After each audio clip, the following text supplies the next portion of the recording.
sebelum kita memulai podcast kita kali ini, izinkan saya untuk memperkenalkan diri. Perkenalkan, nama saya Sartika Talo dan juga narasumber saya. Saya Indra Kaho. Saya Karnedo. Saya Petronella Habamano. Dan saya Renata Liapatari. Oke, baik. Podcast kita kali ini akan membahas tentang penyusunan struktur dan juga anatomi kontrak. Nah, sebelum kita memulai dalam pembahasan kita, terlebih dahulu mari kita mengetahui apa itu kontrak. Baik, kontrak adalah suatu perjanjian tertulis yang dimana kontrak sudah dianggap sebagai suatu pengertian yang lebih sempit dari perjanjian. Jadi, pada dasarnya, kontrak yang dibuat oleh para pihak sebagai undang-undang bagi mereka yang membuatnya. Dan dengan demikian, kontrak yang dibuat oleh para pihak tersebut disamakan dengan undang-undang. Oleh karena itu, untuk membuat kontrak diperlukan ketelitian dan kecermatan dari para pihak, baik dari pihak kreditur maupun debitur, baik investor maupun dari pihak negara yang bersangkutan.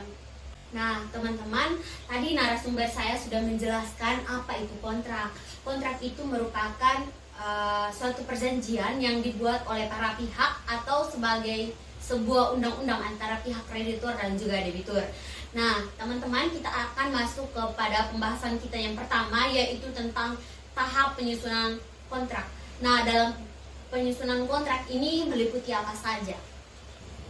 Dalam tahap penyusunan kontrak terdapat 5 bagian, yaitu yang pertama pembuatan draft pertama, dan yang kedua draft kontrak, ketiga revisi, keempat penyelesaian akhir, dan yang kelima penutup. Nah, narasumber saya Karel sudah menyebutkan ada 5 tahap dalam penyusunan kontrak. Nah, kita akan belajar lagi, memahami lagi dalam 5 tahap penyusunan kontrak secara detail.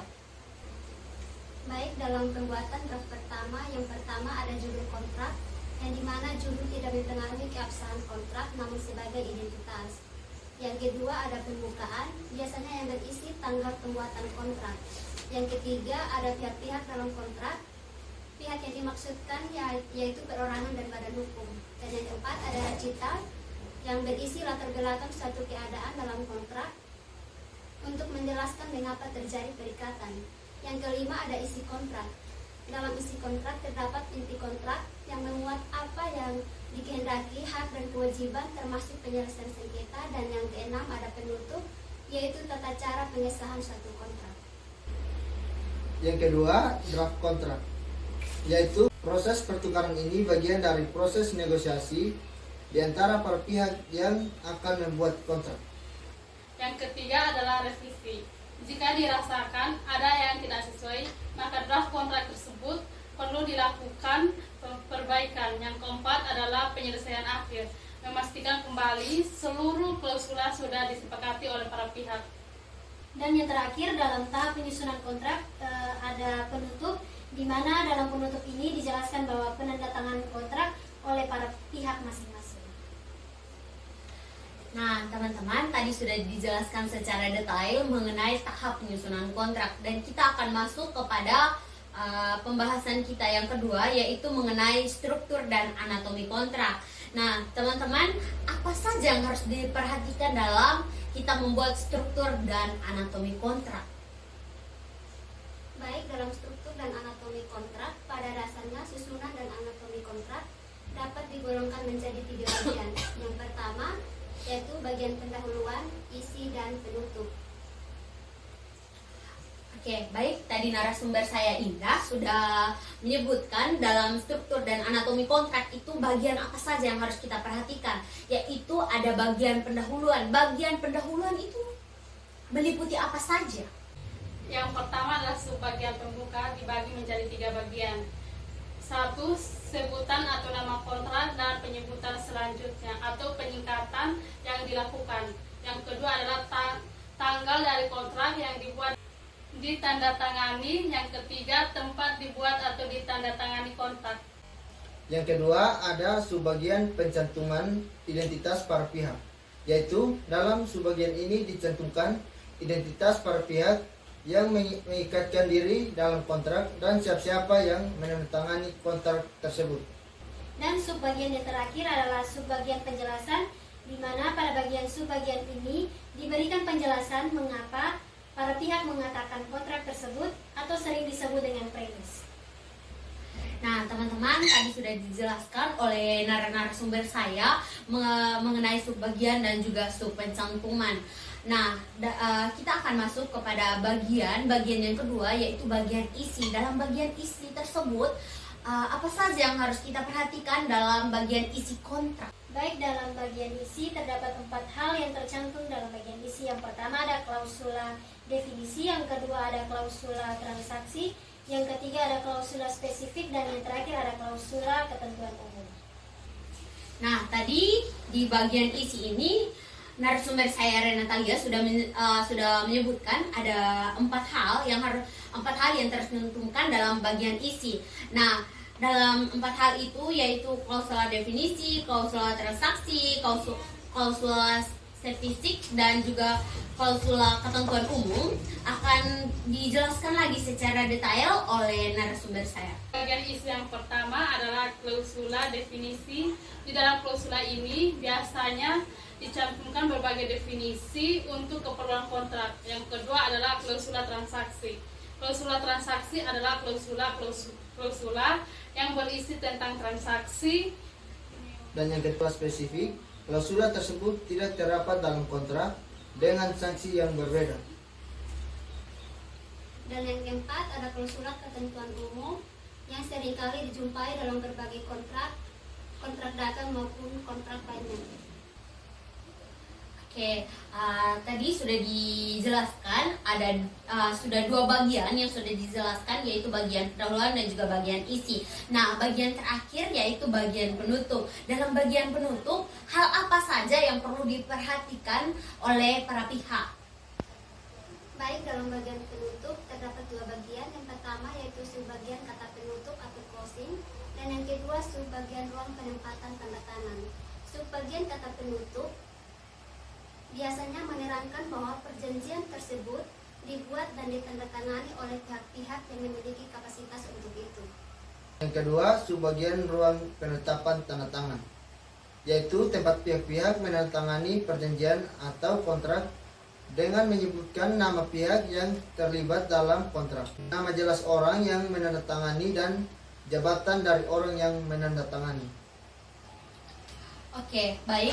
Tadi bagian penutup sudah dijelaskan oleh narasumber saya, Indah dan Karel. Dalam bagian penutup itu ada 2 hal yang harus kita perhatikan dalam kita membuat kontrak, yaitu bagian kata penutup dan juga ruang tempat penetapan tanda tangan dalam kontrak. Nah, kita akan masuk kepada pembahasan kita yang paling terakhir, yaitu mengenai pasca penyusunan kontrak. Nah, pasca penyusunan kontrak itu apa saja, dan dalam pasca penyusunan kontrak ini memuat apa saja? Baik, dalam pasca penyusunan kontrak, apabila kontrak telah dibuat dan ditandatangani oleh para pihak, maka ada 2 hal yang harus diperhatikan oleh para pihak. Yang pertama ada pelaksanaan dan penafsiran, dan yang kedua ada alternatif penyelesaian sengketa. Nah, tadi narasumber saya Renatalia sudah menyebutkan ada 2 hal yang harus diperhatikan dalam pasca penyusunan kontrak. Nah, kita akan membahas lagi secara detail dua hal tersebut, yaitu pelaksanaan dan penafsiran, dan juga alternatif penyelesaian sengketa. Yang pertama adalah pelaksanaan dan penafsiran. Menurut undang-undang, penafsiran itu dapat dilakukan dengan memperhatikan hal-hal sebagai berikut. Yang pertama, kata-kata yang dipergunakan dalam kontrak. Yang kedua, keadaan dan tempat dibuatnya kontrak. Yang ketiga, maksud para pihak. Yang keempat, sifat kontrak yang bersangkutan. Yang kelima, kebiasaan setempat. Dan yang kedua ada alternatif penyelesaian sengketa. Para pihak bebas menentukan cara yang akan ditempuh jika timbul sengketa di kemudian hari. Biasanya juga penyelesaian dalam kontrak, para pihak dapat memilih lewat pengadilan maupun luar pengadilan. Nah, teman-teman, kita sudah berbicara banyak tentang penyusunan struktur dan juga anatomi kontrak. Nah, teman-teman, saya mengambil beberapa kesimpulan yang sudah disampaikan oleh narasumber saya, Indah, Karel, Petro, dan juga Renatalia. Ada beberapa kesimpulan yang saya ambil, yaitu yang pertama bahwa kontrak merupakan dasar yang dibuat oleh para pihak atau perjanjian yang dilakukan antara kreditur dan juga debitur. Dan juga kontrak yang dibuat oleh para pihak juga disamakan sebagai undang-undang yang berlaku untuk para pihak atau kreditur dan juga debitur. Nah, kesimpulan yang kedua yang saya bisa sampaikan yaitu bahwa penyusunan dan anatomi kontrak dapat digolongkan menjadi 3 bagian, yaitu bagian pendahuluan, isi, dan juga penutup.